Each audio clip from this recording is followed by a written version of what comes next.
এক টুকরো ব্ল্যাঙ্ক চেকেই যেন বদলে দিল জীবনের সব হিসাব। কুমিল্লার মুরাদনগরে ব্ল্যাঙ্ক চেকের ফাঁদে ৩০ বছরের ব্যবসা। আদালতের বারান্দায় কাঠি ব্যবসায়ী আবুল কালাম আজাদের দীর্ঘ অপেক্ষা। প্রতিবেদক মোহাম্মদ কায়ুম মজুমদার, কুমিল্লা জেলা। কথার রানী আমার মা, সিরিয়াল রেলার শারমিন আমার wife, my bro gaming pro Akif, আর আমি family man Ruhul. My family প্যাকে এখন সবাই কিনুন মাই রবি অ্যাপে। কুমিল্লার মুরাদনগর উপজেলার ঐতিহ্যবাহী রামচন্দ্রপুর বাজারে প্রায় ৩ দশক ধরে কাঠের ব্যবসা করে আসছেন ব্যবসায়ী আবুল কালাম আজাদ। দীর্ঘ এই সময়ে সততা, আস্থা ও পারস্পরিক বিশ্বাসের ভিত্তিতে গড়ে উঠেছিল তার ব্যবসায়িক সুনাম।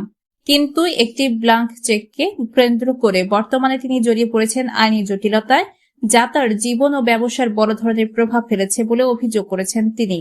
আবুল কালাম আজাদ, পিতা মোহাম্মদ কাজম আলী, গ্রাম আমিননগর, পোস্ট অফিস রামচন্দ্রপুর, থানা বাঙ্গরা, উপজেলা মুরাদনগর, জেলা কুমিল্লা।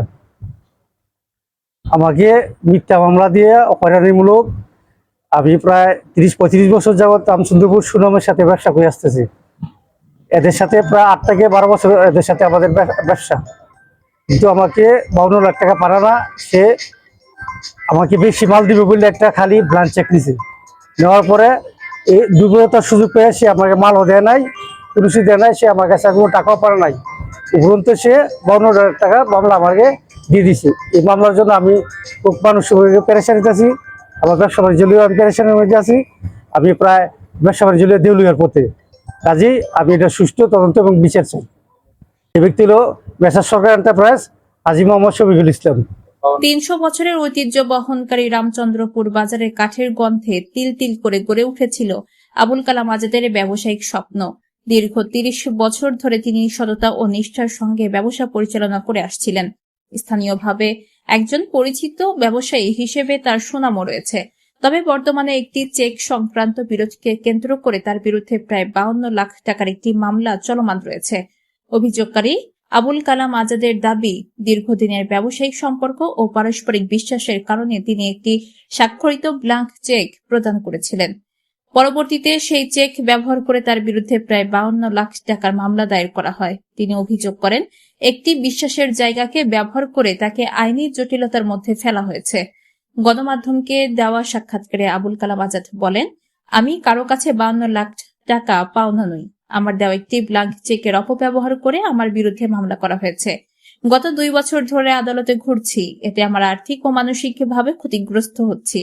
আমি এই ঘটনার সুষ্ঠু তদন্ত চাই এবং প্রকৃত সত্য উদ্ঘাটনের মাধ্যমে ন্যায় বিচার প্রত্যাশা করি। তিনি আরো বলেন, তার বিরুদ্ধে দায়ের করা মামলাটি সম্পূর্ণ ভিত্তিহীন।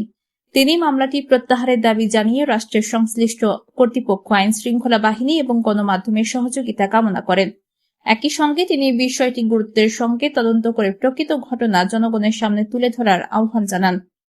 এ বিষয়ে স্থানীয় কয়েকজন ব্যবসায়ীর সঙ্গে কথা হলে তারা জানান, আবুল কালাম আজাদ দীর্ঘদিন ধরে বাজারে ব্যবসা পরিচালনা করে আসছেন এবং একজন শত পরিচিত ব্যবসায়ী হিসেবে তার সুনাম রয়েছে।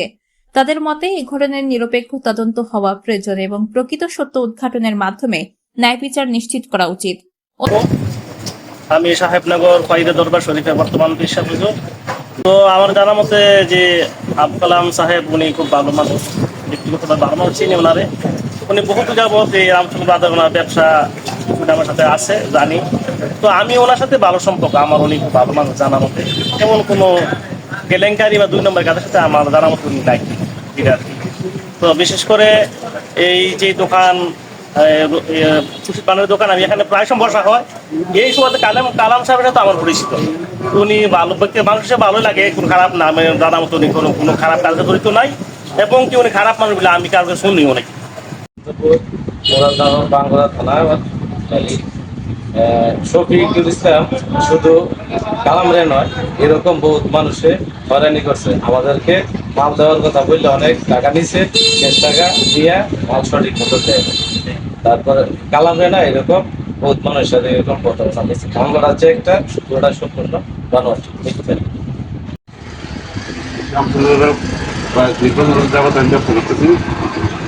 আমি কালাম এবং শফিকের যে ব্যাপারটা, এটা কালামের বিরুদ্ধে এটা ৫২ লাখ টাকা চেকের মামলা দিয়েছিল, পুরোটাই মিথ্যা এবং বানোয়াট। তারা আমরা কতটুকু সত্য বললে আমার জানা নাই, কিন্তু বেশি এটা 100% এটা মিথ্যা, এটা এই মামলাটা। তোমাকে যে 52 লক্ষ টাকার মামলা দিচ্ছে এটা মিথ্যা। জি। আচ্ছা, ঠিক আছে।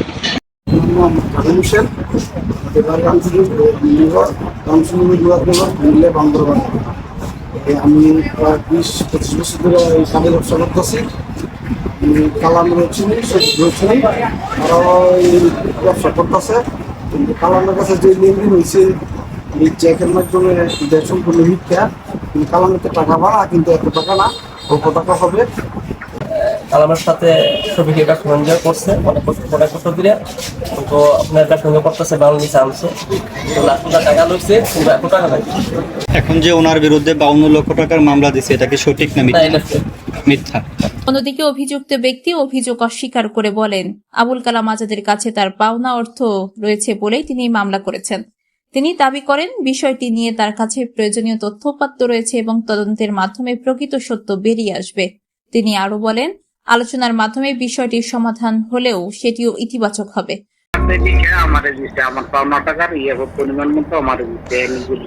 এটা কি ওনার নিজের হাতে লেখা?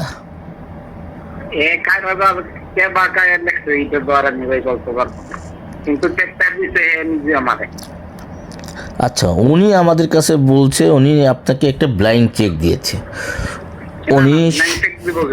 উনি শুধু অভিযোগ ও পাল্টা অভিযোগের এই ঘটনায় প্রকৃত সত্য উদ্ঘাটনে সংশ্লিষ্ট কর্তৃপক্ষের নিরপেক্ষ তদন্তের দাবি জানিয়েছেন অভিযোগকারী। বর্তমানে বিষয়টি বিচারাধীন থাকায় তদন্ত ও আদালতের কার্যক্রম শেষে প্রকৃত ঘটনা স্পষ্ট হবে বলে সংশ্লিষ্ট মহল মনে করছে। স্থানীয় সচেতন মহলের মতে, যে কোনো আর্থিক লেনদেনের ক্ষেত্রে ব্ল্যাঙ্ক চেক প্রদান বা গ্রহণ উভয় পক্ষের জন্যই ঝুঁকিপূর্ণ হতে পারে। তাই ভবিষ্যতে এ ধরনের জটিলতা এড়াতে লিখিত চুক্তি, সরকারি স্ট্যাম্পে লেনদেনের দলিল এবং আইনসম্মত প্রক্রিয়া অনুসরণের পরামর্শ দিয়েছেন তারা। এখন দেখার বিষয়, তদন্ত ও বিচারিক প্রক্রিয়ার মাধ্যমে এই আলোচিত বিরোধের প্রকৃত সত্য কতটা উন্মোচিত হয় এবং অভিযোগকারী আবুল কালাম আজাদ তার প্রত্যাশিত ন্যায় বিচার পান কিনা।